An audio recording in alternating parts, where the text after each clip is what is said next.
Hi there, I'm Michael Vandenham, and on this episode of Training Tips, I'm going to talk about body position and how to be comfortable on your gravel bike in even the roughest terrain. So, when you're riding a gravel bike, you might have noticed that they pretty much don't have suspension. I know that's changing a little bit now and more bikes have forks on it, but most of your suspension is coming from your arms and your legs, and that's why body position is so important. The number one mistake I see people make when they're riding a gravel bike is riding with their arms and legs locked out. If you do that, you've completely taken your ability to absorb impacts away and instead are getting bounced around by absolutely every little bump out there. Not only is that less comfortable, it also puts you in a lot less control than having that movement available. So what we're actually looking for is a little bit of a bend in the arms and a bend in the legs when you're riding. I also like to have my chin sort of oriented over the stem and my butt kind of right above somewhere in that saddle range. I think there's a common misconception. People think they need to get way behind their saddle when they're descending. And while in the steepest terrain, that might be true just to get your center of gravity back, for the majority of riding, you actually have way more control if your hips are over top of your saddle. Because think about it.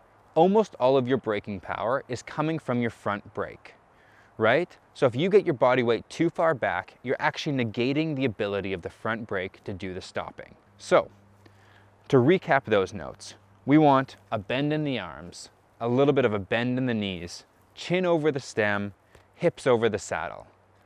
Finally, and on the roughest terrain, this is a trick I learned from cross, is I find it helpful to instead of be planted firmly on the saddle, to be hovering over top of it a little bit. Again, when you hit bumps, instead of getting bucked around by every bump, that gives the saddle the ability to move underneath you. I think the simplest way to think about this all is think about a giant cat. A cat is always resting in that ready position.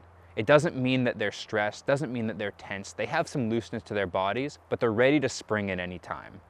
That's the closest analogy I can think of for riding a gravel bike. You're relaxed, you have a loose grip on everything, you have a bend in your arms, but you're ready to move the bike and absorb bumps as they come towards you. So, that's your upper body. Let's talk about your legs for a second. You have two different things that you can do. One is level pedals, and two is having 1 foot down or 1 foot up. I find that riding with level pedals is the most useful when the terrain is rough, steep, and generally going straight downhill. Having 1 foot down and 1 foot up is far more useful when you're doing turns back and forth. For example, a big sweeper like you can see here. However, if those turns are coming in really rapid succession and you don't have time to switch from the left to right, level pedals can be helpful. Additionally, level pedals let you stand a little higher on the bike, which increases that range of motion that your legs can do. Instead of being limited by just a few inches, all of a sudden you have 6 or more inches to be able to move up and down and absorb those bumps. So in summary, smoother gravel roads, sweeping turns, I'm going to have my outside foot down, my inside foot up. On tighter, rougher terrain, or maybe if we're riding some single track, I'm going to be riding level pedals a lot more when I'm coasting to be able to absorb those bigger bumps. So there you have it. I hope these body position tips help you be more confident and comfortable on the gravel bike this year. Thanks for joining me on Training Tips. See you next time.